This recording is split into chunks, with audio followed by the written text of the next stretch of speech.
Good evening, good morning, good afternoon, depending on when you're watching this. This is reading brief number 4 for Sunstreak drafting brief, and I'm going to start off right where we left off on number 3. I'm just going to read the first paragraph again as a refresher.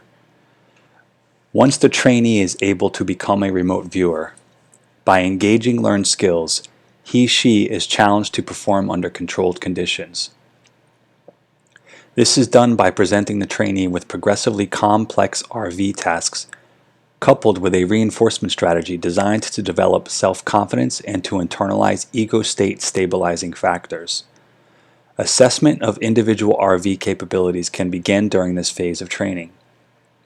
For just as there are parents, spouses, athletes, and teachers with different abilities, so too are there remote viewers possessing a wide range of abilities.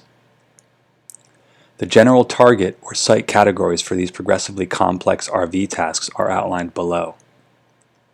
And then I'll start on local targets. I just want to reiterate that last note. Remote viewers possessing a wide range of abilities. That's interesting because typically remote viewing has been definitively represented. So I don't know if that means someone who can remote view objects better than places, or someone who can remote view.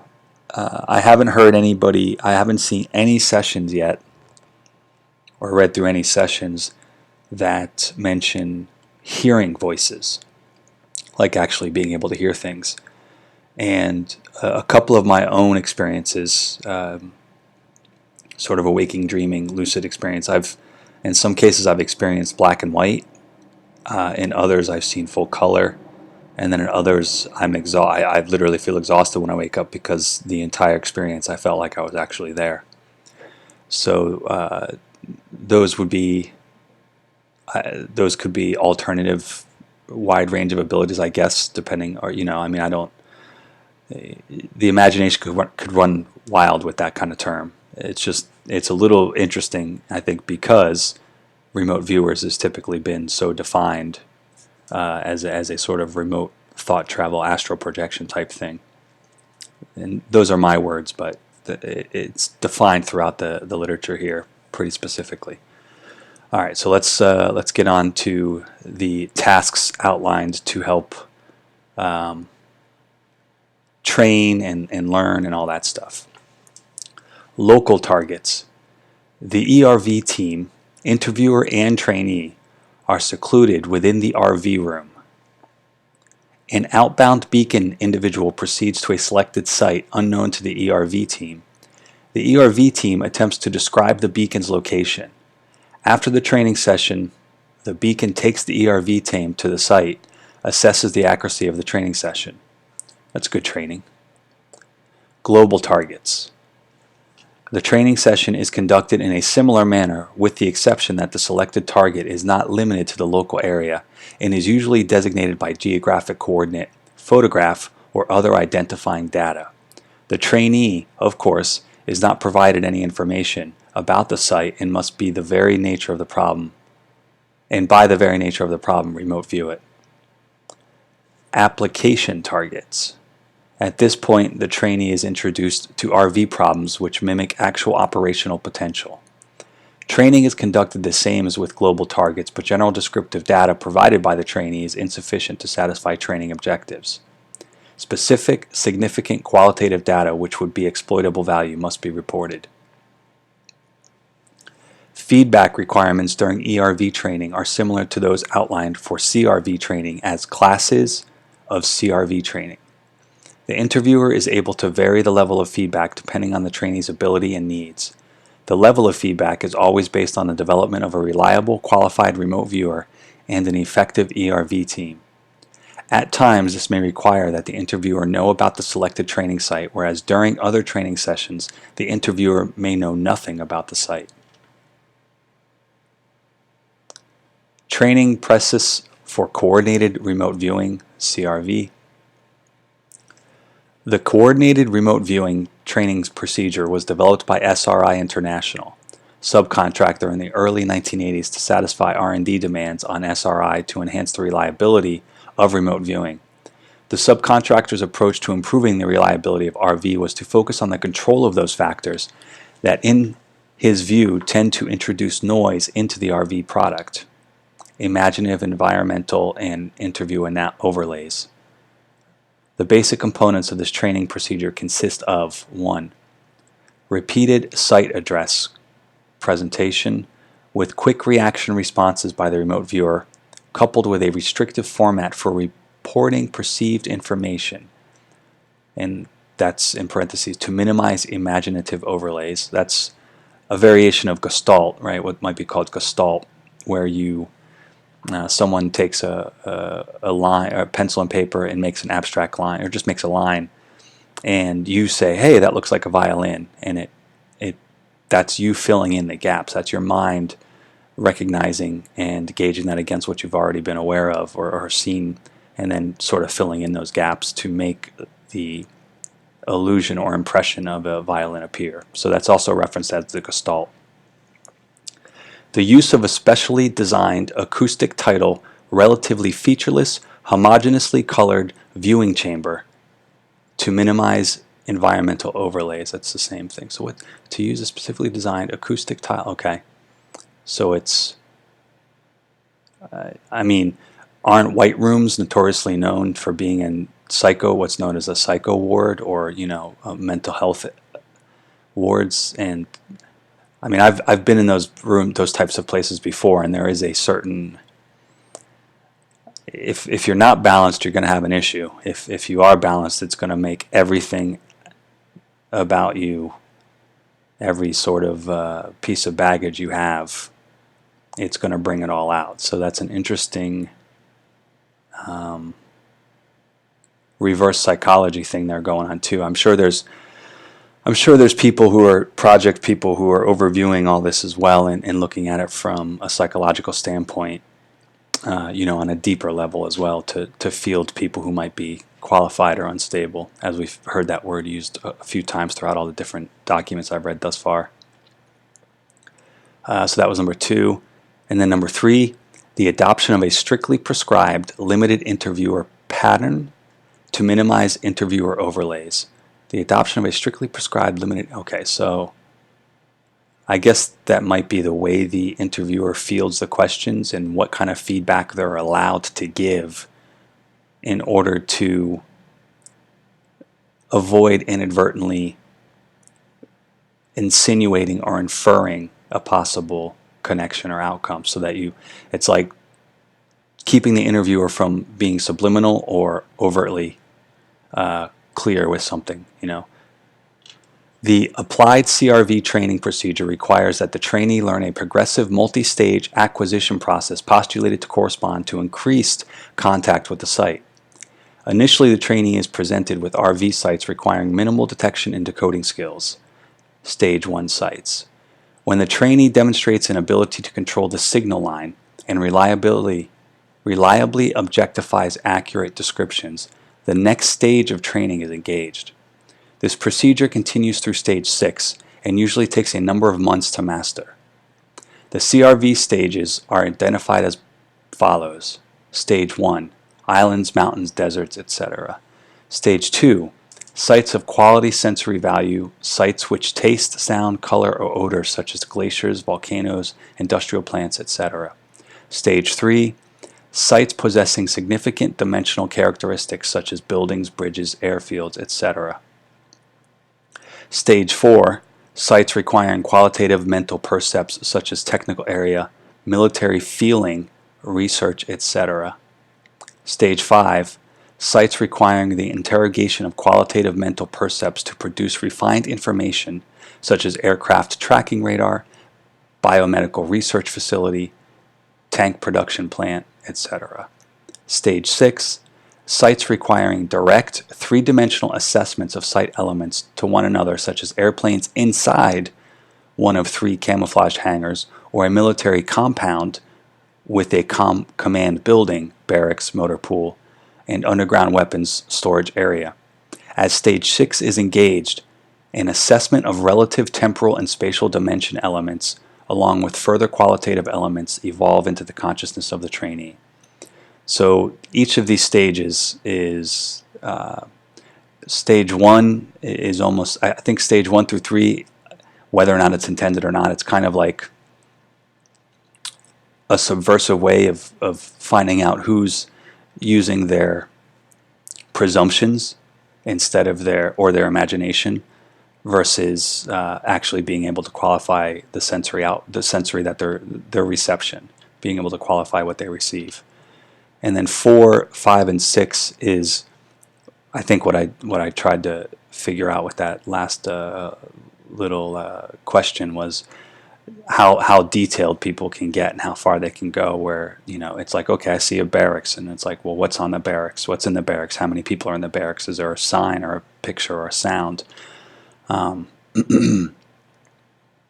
tell you though, and this is not mentioned, and I haven't seen it mentioned yet, and I think it's worth noting before we go any further, because I think without all this technology around and without all this sort of interfering waves that I think are purposefully propagated to hinder us a little bit or perhaps overstimulate us, most of this training and this whole process of remote viewing is not in real time.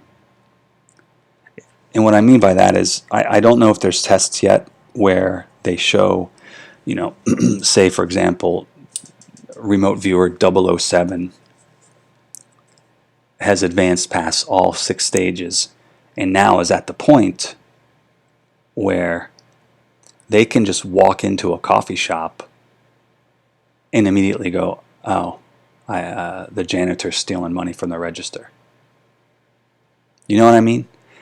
That the entire process of this is someone not working in a stressful situation or not in a live situational awareness situation. And I know that there was, I may have, I forget which paper it was, but, and I may not have even recorded it, so I'm sorry if I'm expounding an idea that hasn't been read out yet. But there's a certain group of Marines who were trained with certain abilities, and I would presume, much like a boxer looks for someone's shoulder to move, or they're so talented and so fast and so balanced and so focused, they literally anticipate the punch. They don't look for the indication of a shoulder, but they're kind of precognizant in the way where they know it's going to come, and they just land their punch. So both the coffee and the boxer thing, the stories, what I'm saying is, for me, I've walked into areas right away. I mean, what used to happen to me was I would keep it to myself until I finally mentioned it to actually one of my bosses, and it was sort of said in jest, but it was just like, it wasn't meant to harm anybody, but I was just like, those two are sleeping with each other. And this was like, I think the first time I ever saw them interacting. And it wasn't like I picked up on body language at all. I just, the room was charged. The room was charged. At the minute I went in there, I recognized the tension or the charge or whatever you want to call it. And when I had mentioned it just casually to my boss, and it was it didn't matter. Nobody was going to get in trouble or anything. But he's like, yeah, that's actually the room around the office. And then he's like, well, what made you, what indicates that to you? And I was just like, that's the feeling I have, And another situation that occurred to me was with the same boss and 2 other higher up superiors were giving a presentation to one of their clients, and I had submitted some work that was supposed to be presented as well with it, and they had told me the client didn't like it, and that was it. When they came back from the meeting, I just, obviously I'm like, hey, how'd it go? And they're like, oh, they didn't like it. And I'm like, and I looked at the work, and I'm like, well, the only thing I see wrong with it is it would be hard to decipher. But for a minute, I paused, and I swear it felt like 10 minutes that I was sitting there thinking. And what happened is I picked up on the fact that they didn't present it at all, that it had actually never gone in front of the client. And I immediately looked up at them without any, I mean, I shouldn't have said this to bosses, but I did. And I was like, I looked up and said, you didn't even present it. And their mouths dropped. And then I was like, uh-oh. Because then I saw the physical reaction, which was an indicator to me that not only was I right, but I probably shouldn't have said that in such a stern tone. And I quickly just started kind of thinking, and my immediate boss said, well, how do you know that? And again, I went into this trance that felt like forever, and I just had to come up with an answer because, again, I was not in a position to recognize what I was doing. For me, I was just operating on instinct. I never tried to translate it into remote viewing or telepathy or anything like that. But I said, well, you guys didn't provide the same feedback you normally provide me when I fail at something. And I just kind of threw that off the cuff. And I remember that the three people that were in the room just stared at me. And you were able to smoke in the offices at this time. This is how long ago this was. People were smoking in their office still, smoking cigarettes. And he held up a cigarette and he just looks at me. And he wasn't even being nice. He was just like, good answer. And in retrospect, obviously gauging against this stuff and in the environment that I worked in at the time, and with those people specifically, it's clear to me that, like I said, this research has been disseminated in one way or another, either through an HR process or corporate America. We know corporations hire remote viewers. We have all kinds of literature and documentation on that as well. And the 80s were filled with all kinds of books where this stuff was just almost mass consciousness, at least for people who could afford those books or operated in these circles as far as trade industries go. And it's clear that my understanding is that there are still people around who recognize when someone's doing this on site. And maybe this is some advice to pass off before I continue reading, but be aware that there are other people who may abuse it or use it. And I don't know. I have no evidence of how far the CIA, the NSA, or the FBI, or anybody has taken this since the 90s. I think the last document I saw was 2003, and that was the most current document referencing this stuff, and the publication date of it, actually, not the declassification date, but the publication date of it was 2003. So there's probably still some of this going on.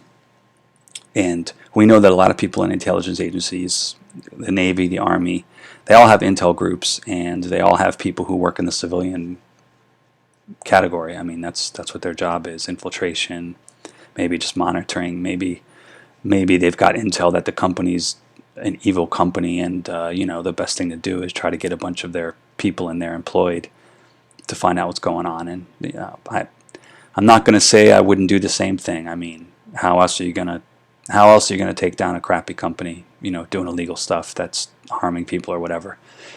Excuse me. The point is just in most corporate environments nowadays, you have multiple shadows. They may be a direct contact, they may be an office mate, they may be someone you just randomly talk to on the same travel to work, but they don't work with you in the office. And I'm not saying be paranoid, because any type of paranoia is going to keep you from excelling, either at the job or in trying to use these abilities. But just recognize we're not the first to this. You're not the first to it. And again, like, they didn't invent this stuff, and we've all been doing it for hundreds of thousands of years probably. But keep that in mind. All right, continuing the reading. I'll try to keep this non-tangential if I can, depending on how stimulating some of the documents are that I read. There are 3 classes of CRV training. These classes deal with feedback requirements during the CRV session, control of interviewer patter. That's got to be an N, a pattern. Oh no, it's patter, interviewer patter. I don't know. Trainee skill development and motivation. These 3 classes, A, B, and C, are discussed below, but differ somewhat from the definition applied and published by SRI for Class A, B, and C CRV training. Class C, when a trainee begins a stage of training, the sessions of the Class C type. During this phase, the trainee must learn to differentiate between emerging site-relevant perceptions and imaginative overlay. That's a great way to put that. To assist the trainee in this learning, immediate feedback is provided during the session. The interviewer, monitor in parentheses, is provided with a feedback package which may contain a map, photographs, and/or a narrative description of the site. During Class C sessions, the interviewer provides the trainee with immediate feedback for each element of data he provides, with the exception that negative feedback is not given. Should the trainee state an element of information that appears incorrect, the interviewer remains silent. Feedback, in order to prevent inadvertent cueing, is in the form of very specific statements made by the interviewer. These statements and their definitions are as follows. And we're getting into some good stuff here. Correct, and that's a C. That's identified with a C. This indicates that the information is correct in context with the site location, but is not sufficient to end the session.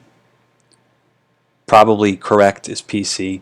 This statement means that the interviewer, having limited information about the site, though he cannot be absolutely sure, believes that the information provided is correct.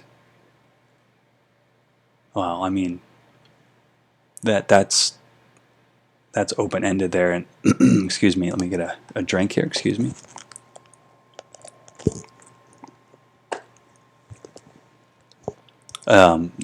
Probably correct leaves a lot to the monitor, and what's then, what then is the monitor using to gauge probably correct? I know these are, you got to whittle it down somehow, but I'm just putting that out there. Near, identified with an N, this indicates that the information provided is not an element of the specific site, but is correct for the immediate surrounding area. Can't feedback, identified by CFB, this statement indicates that due to limited information about the site, the interviewer cannot make a judgment as to the correctness of the data. It means neither correct nor incorrect.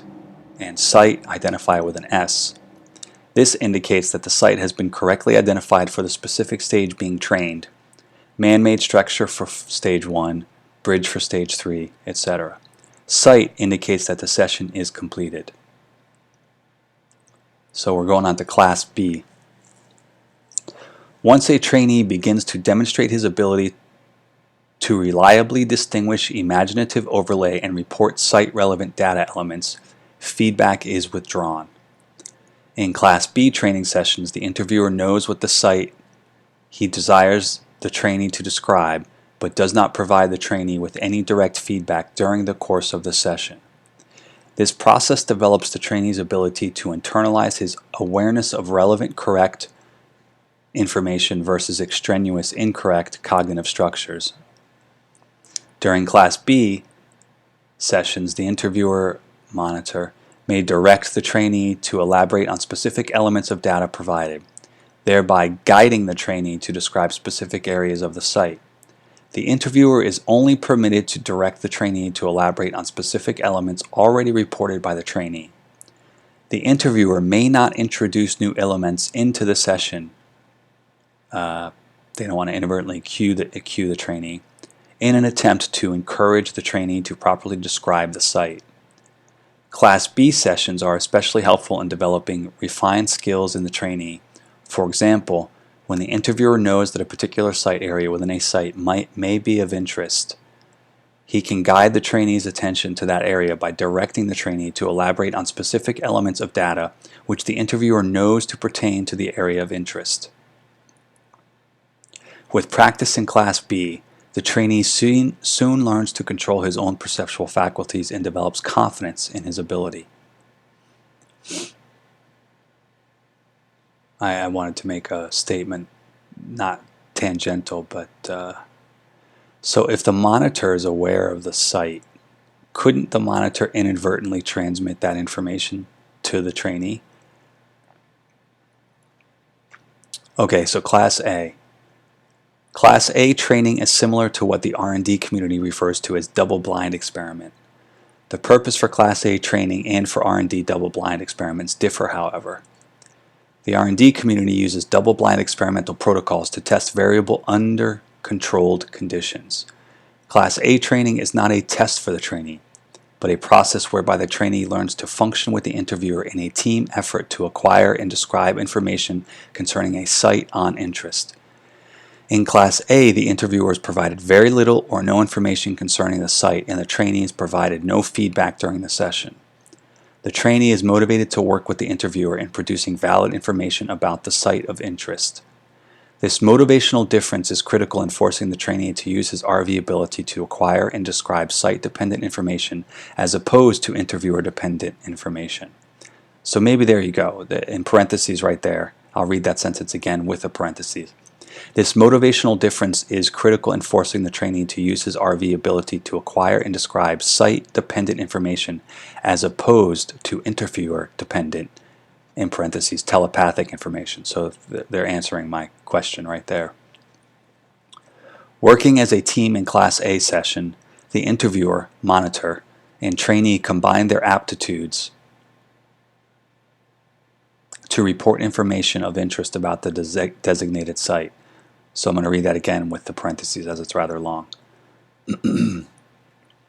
Working as a team in Class A session, the interviewer, monitor in parentheses, and trainee combine their aptitudes, parentheses, the interviewer with his directive, analytical skill, and the trainee with his exploratory perceptual ability, end parentheses. So the interviewer with their directive, analytical skill, and their exploratory perceptual ability to report information of interest about the so that's like, I mean, your interviewer or your monitor has to have a pretty broad set of skills, almost like a generalist in terms of what's actually out in the world. You know, your interviewer may actually be someone who's a world traveler, or if the target is New York and your interviewer used to be a resident of New York, maybe 10 years, 15 years, and been all around all 5 boroughs, then to me that seems like a matching process in itself.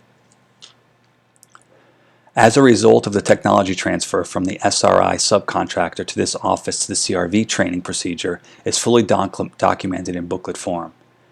Copies of this booklet are maintained by this office and are available to those with a verified need to know. Of special note is the fact that this booklet is governed by corporate laws of proprietary and such may not be reproduced or disseminated without permission.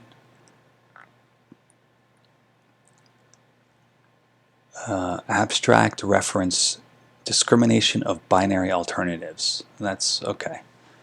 I'm going to keep going. We're getting pretty close. I'm not sure if there'll be another chapter for this or not. I don't think we've gone too long yet. Remote viewers have demonstrated little ability to discriminate alphanumeric information. Remote perception and description of geographic locations, buildings, and objects appear to be different than the remote perception of a man-generated symbolic data, letters and numbers. I have a theory on why. Abstract reference discrimination of binary alternatives. Training has 2 objectives. The first is to identify trainees who possess an innate ability to physically discriminate between different alphanumerics, and second, to determine the feasibility of training this ability. The training testing program has been designed so that training progresses through 5 training phases, from simplistic exercises to the eventual use of abstract reference, i.e. geographic coordinates, to direct the trainee's attention to the discrimination between binary alternatives at remote locations. Each one of these phases requires a different behavior on the part of the trainee and is conducted for different purposes with an overall goal in mind.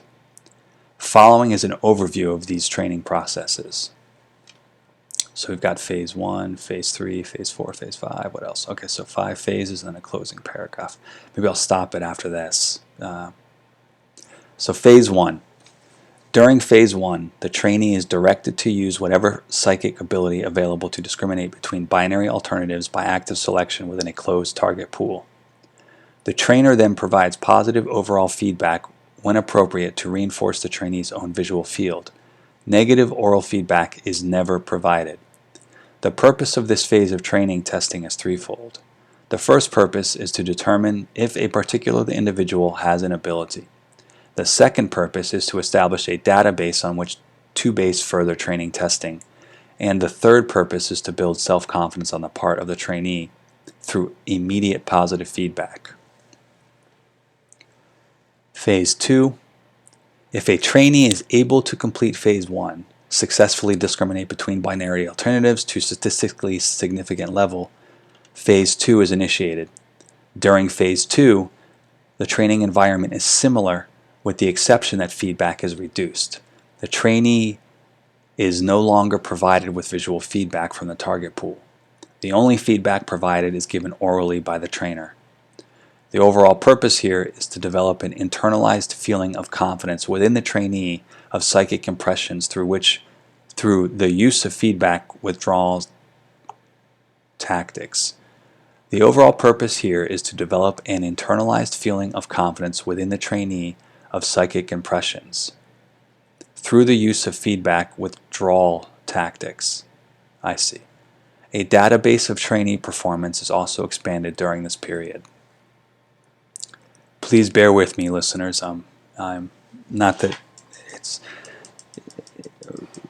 There are numerous writers, and they all have a train of thought that I have to, even down to a lexicon in some cases, that I have to adapt to.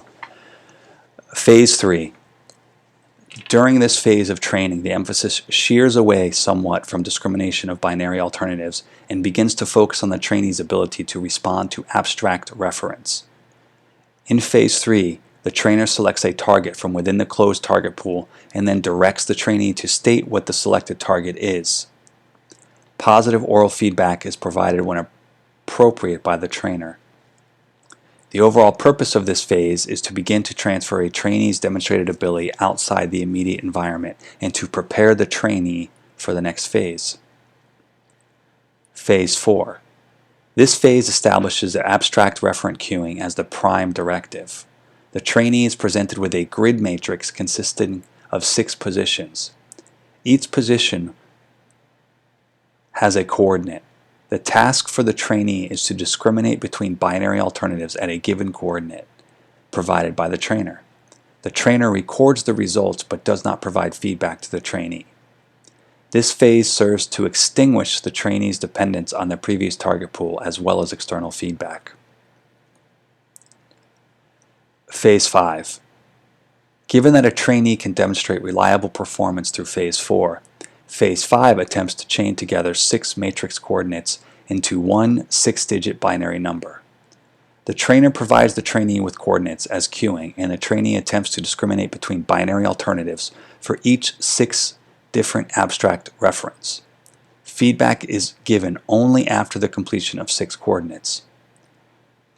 This phase completes the training concept and demands that the trainee accurately respond to a series of requirements prior to receiving feedback. Once these stages have been completed and in something assessment, an in-house assessment, I'm sure there's a dash in there, that should be a dash. Once these stages have been completed, an in-house assessment project is conducted. This involves the use of a 6-digit binary code which is sealed in an envelope. The trained source then attempts to identify this code given appropriate abstract reference. To be effective, a source must be able to accurately discriminate between binary alternatives in a sequential chain given a complex abstract referent queuing system. The ultimate goal of this program might be to detect and describe cryptographic code at remote locations. This newly trained source ability will have to be integrated into conventional remote viewing techniques. A source will have to locate cryptographic systems through remote viewing and then apply his or her ability to discriminate binary alternatives in specific codes at the location. And let me just look at where we're going. Okay, so let's stop here, and I just want to comment on a few of these. So I think the idea for me or I hate to put this idea out there and box it up as a fear, but or an idea or a trope or a meme that hinders somebody. But I think I mentioned in another video that, or maybe it was in tweets, if a group of people are doing something in another location, technically our brainwaves should be giving off an impulse about that, and those waves, or whatever it's emanating off of our heads, the wave, it lingers, it travels. We've already in some other documents we've seen that bioelectrical field seems to travel faster than light, much faster. And if that's the case, then it means it lingers and bounces around as well. It would have to. I don't know what the energetic state is, how quickly it dissipates. There may be answers to that if I actually review documents that are not directly related to this by looking at inventions of the EEG and all that stuff, or terrestrial magnetism again, and stuff like that. But just keep that in mind. Like if there's a group of people playing soccer and their brains are focused, and we want to know what the score is and what the goal is, and we're doing this in live time. The idea is just to simply connect with the energy of the people that are in the game, right? So with this issue that exists with cryptological information in numbers and text, I guess I would put two theories out there. One is people use words and numbers in different contexts. There is no absolute way something is used in terms of vocabulary and grammar. So if we use the idea that I said, where you got to grab onto that energy field, your mind has to lock in on it in order to see that, it's quite possible that because you're training, the code is 0425X431, whatever. First of all, letters and numbers are interchangeable. We call that elite speak, where you use where you switch out a letter in place of a number, and that changes intention. So that could somehow corrupt the field and make it difficult for a remote viewer to see it. Or two, you eliminate the human energy expenditure by eliminating the human, and then everything's randomly generated by a machine. And I know that has already occurred. They've done training like that. I'm just putting this out here to sort of create other stories to fill in the gaps for people who may be just jumping onto this.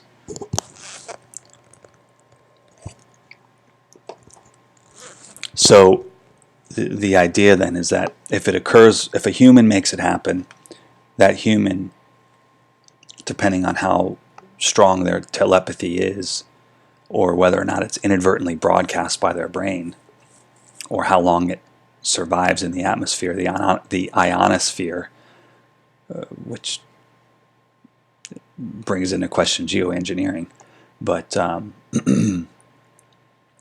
that or everything has to be done by a machine, thereby eliminating all security.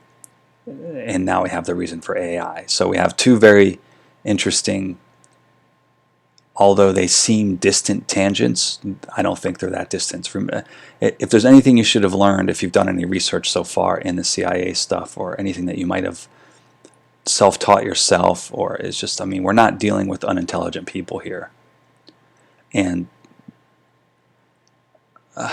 if we're going back to the occult aspects of this stuff, or what might be considered occult, the famous term that most people will say off the bat, as if they have learned some great knowledge about the mystery schools, is as above, so below. And that can be interpreted in a lot of ways. And it might actually mean all the ways that people interpret it too. But if someone is figuring out a way how to make this work, someone is figuring out a way how to unmake it work. So I don't think that leap is too distant. It's just not. It's not. I know that's not a full justification by saying it's not, but it goes without saying that any security-related company or agency is going to have to look at those avenues, and they're going to explore. The first thing I would do is, if I were a hacker or a modder, is just, well, how did you get these readings of the brainwaves in the first place? How does this machine work? Okay, well, if this can read this, then it can also block it. I'll figure it out. So in another paper, if I'm not sure if I've gone through it yet, but the ionosphere apparently is, it may even have been by a Russian, it could be Russian or Czechoslovakian scientist, Kotov, is quoted as saying that our transmissions stay in the atmosphere or in the biosphere, and that the thought travel is faster than light. So it's like, and then in another document we have someone using a laser or a light bulb as an example, meaning a light bulb gives off light and gives off heat. Both of those are forms of energy. So when the light bulb goes on for you, you're giving off an energy signature, right? So that energy signature, based on what Koltov says, is lingering in the atmosphere. So I can either try to focus in on that or accidentally bump into it, right? And then also, with that said, again, this still references my other points about security, meaning if that energy signature is now readable, what we might call biofeedback or biosignature, I feel like we're all screwed. I mean, there's enough news that sort of says our emails are watched and our phones are hacked and everything we read and all that's monitored. And now, now you don't even need a camera, right? Because we have TSA scanners, we have heat sensors, we have all these various different modalities of watching the body or isolating a body or a human figure. I mean, yeah, I mean, people, you're walking around with an Apple Watch or a Fitbit, and you're in the middle of intercourse, right? I mean, that data is going, I mean, they're learning how many people are having sex right now, tonight, today, tomorrow morning. And they may not be pinpointing and identify an email or a phone number with it, but they probably are. But they may not be doing that deliberately, but they're still coming up with a very loose data set. Well, 80% of iWatch or Apple Watch users have sex on Thursdays between 12 and 5. And that's literally how they can pull up a lot of data. So with that being able to be read with, and just using that as a way to say that what I'm trying to convey in terms of security and what technology may exist, that already exists. I just made that up out of nowhere, and I guarantee you they could do that if someone went into their AI system and wanted to pull that data out. Or an analyst went in and said, well, actually it's 52% do it on Tuesdays, but nonetheless that data point exists if they want to search it out. Right now it exists. So, and that's just by wearing an Apple Watch, by tracking your heartbeat or breathing patterns and things like that, using 3 lasers on the back of the watch. So when we look at this research that started in the 70s, I mean, and we see TSA scanners, 5G, Xbox, virtual reality, things that can track the body with sounds, track the body with an infrared light. I mean, it's the whole concept of a monitor in this document changes drastically from a human monitoring you to the AI monitoring us. And it's not to be scary. It's just I'm having a lucid thought as I talk. I'm not trying to be over dramatic or theatrical about it. It's just I'm coming to that idea myself while I talk about it. So consider that. So I've also noticed that there's a a huge confidence builder, right? If you haven't recognized through all this, a lot of this comes down to personal confidence. I happen to strongly believe in that as well, but I don't think of it as a confidence for me. I think the one thing that allowed me to do it is I was ignorant of all this, and I never thought of myself as a great idea person or I just never, I didn't try to box it up and make it out to be something. It was just like I would do something and it worked, and that was great. And if it didn't work, I didn't even analyze why it didn't work. Didn't matter. It wasn't relative at the time. At that moment, I didn't have a reason to care. I still don't have a reason to care. I think the reason why I still have some decent sessions is just because I wander. I literally allow myself to wander. And I also know that there's a mechanism in play right now, and I'm almost positive, I'll say almost positive, there's a mechanism in play that can shut you down right in the middle of it. And it's not, it's going to be a pulse wave. It's like a pulse wave. And they can track, I think, I'm pretty sure they're aware of who's pretty good at this and who's not already. I mean, this is, like I said, this is from the 70s. And the internet's been thriving and surviving and just going to Web 4.0 already, 3.0. It's already 25, 30, 40 years after this stuff was discovered. And I could equally go back and look at research that shows the CIA and DARPA were involved in creating the internet, or their own version of the internet. And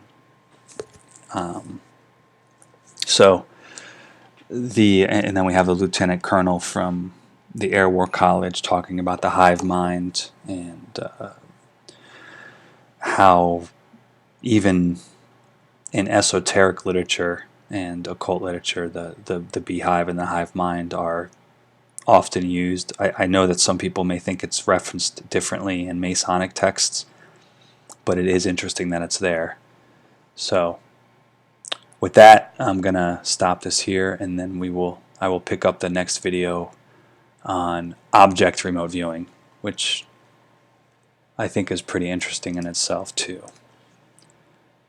And I have a few thoughts on how that works, but I think it basically revolves around the same thing in terms of the transmission that was created, right? If I have a hammer and I made that hammer by myself, what resonates on that hammer? What kind of energy did I imbue in that when I made it? And then if I were to talk about occult literature, we're basically talking about grimoires, right? Or totems. And it's not that they possess special powers. That's not what that means.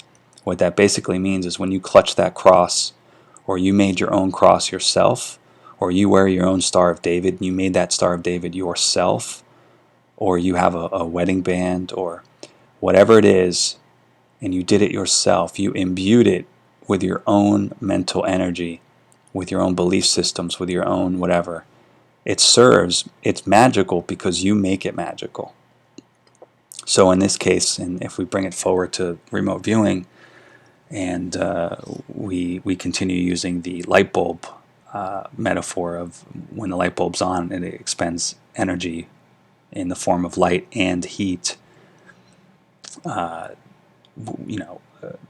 There's enough stories in mythology about people who are able to hold someone's dog chain and figure out where the dog is, right? If the dog ran away, or children who have unfortunately been lost or abandoned or something, and search parties went out and got a psychic to help them find the child, and they basically would touch the child's shoe. And that's a form of residual energy, or somehow that object is maintaining a connection somehow with the child. Or if we go backwards from what I just said to the grimoires, if you're a master maker and you know what you're making, and this thing really serves as your mnemonic and your grimoire and your totem, chances are that and you made it by hand and designed it, then there's going to be residual pickup for someone later on in life. It's going to be possessed, but not possessed like you think in demons. It's possessed with the energy that someone put into it. It's not possessed with some metaphysical hate or anything like that. Now, if we say, well, what if high-level black magician or whatever, made an axe and a knife or whatever, and just terrorized a bunch of people with it and stuff. That's yeah. I that would certainly work the same way. You could be haunted by that knife, but recognize the knife can't hurt you. It's not possessed. It's just that you're picking up on those signals, and if you're not stable enough or trained in a certain way to resist it, or to just be like, turn it off, it doesn't really, I don't care, whatever. Like, if you can't do that, yeah, that's the creep. That's the creep I talked about, where like you're in an apartment building and somehow you got dreams from other people, and you feel like you were just in your neighbor's living room for some reason, and you haven't been in there in a year and a half, and you feel like you just saw something. Like, that's all your abilities in some cases, inadvertently working. It's kind of like I used the X-Men a couple times in the cryptological aspects of ESP, but it's like one of the young mutants inadvertently exercising their powers, when they see a girl and they get aroused. And then I don't know, the ice power, and like, their lunch freezes or something. But it's the same thing. It's basically the same thing. Just recognize. My point is that all of this stuff has been, like, you don't even have to go through this literature. If you just want to, if you're someone who doesn't like the technical aspects of this, and you're really more of a spiritual person, just go to the ancient texts. Just learn every religion you can possibly learn, and stimulate your mind with as much of that kind of language and stuff, because it does create images as well. That's part of the spelling of it. But if you're someone who's technical and you need to understand physics and you want to understand how light works, and that's exactly what this training is for as well. And you can see that they go through this. I mean, it's quite thorough. And no matter what, though, they're both going through the arts in one fashion or another. Which, I'll close this off here, which is why I think people are actively working against all of this, just trying to hinder it. And I would think religious fanatics would be the first person to freak out about this. And although I've also seen people recently in some podcasts say, I don't want to read minds, or I don't want to be able to do this or that and this and the other thing. And it's just like, it's not even about that. You understand you're connecting to the source. Like, you don't even have to believe in God, but you may be talking to God. You may be touched by God. Like, it's not just about whether or not you want to make money. These are people who need to connect to their family. These are people who need to raise animals or food. These are people who need to kind of like make a path for themselves in a world where they're using what they know to get by, and you're turning that all off, right? So that I have to follow all the signs you set up for me. Like, I have to follow all your signs and indicators, not really enjoy life on any empirical level, And I don't think that's, I don't, everything that people are saying could go bad. Like, the stock market would crash, or do you want to know your spouse is cheating on you? You're like, yeah, of course I do. Yes, I do. I'll be okay. But yes, I do. And if the stock market, I mean, let's be honest, it's gambling anyways. I mean, it's legalized gambling. It's pretty fun. It's cool. There's a lot you can learn. And outside of the gambling aspect of it, you can literally be a part of a great company if you want to, by purchasing stocks, and you feel like you really want to put your money into something you believe in. There's that aspect as well. But make no mistake, it's just as much as a game as anything else. So saying that RV or ESP or telepathy is going to destroy the world is like, it's basically saying you don't know how, like, it's overly structured. It's a man-made confine, and it's all predicated on fear. All of that. It's fear of you not. It's almost like I need to lie to keep moving forward, and I don't want you to know that I'm lying or deceiving you. And that's how the game works. That's why we have law. We have man-made law. So if you catch me, you catch me. If not, you can't use telepathy because that's not fair. Well, if I have the ability, or you have the ability, or somebody else has the ability, and they were born that way, then it's not a matter of fairness.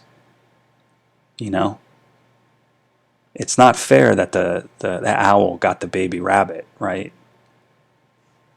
It's just the law of nature. And I'm not saying people deserve to be hurt or to just accept the outcomes that we have, but that's what we're being told to do, is to accept the outcomes that have been prescribed to us, not to empirically live out our lives in the safety of knowing that, in safety. It's constant fear, it's constant war theater. It's not helping anybody. It's basically solidifying an artificial independence on technology that has already failed multiple times already, and has shown to be easily compromisable. I mean, to close this off, it's just,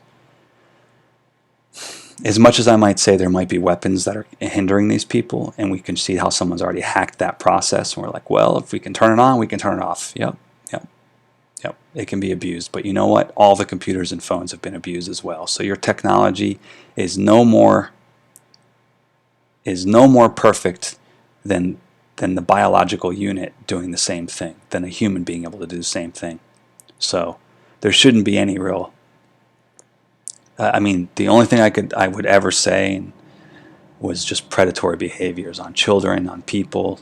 You know, if that stuff was exhibited somehow, obviously you would have to have a mechanism for it. But the reason why that stuff continues in some cases is because the parents aren't involved in the first place, or it's just a really deviant person who is at work, and that you can't make one anecdote the base for the whole. You just can't. You can't make one anecdote the base for the whole. All right, I'm going to leave this off it here. All right, have a good night, and read some of these other documents. You might, with all my tangential conversation here and rhetoric, it may be hindering this process overall, but I hope you find something useful.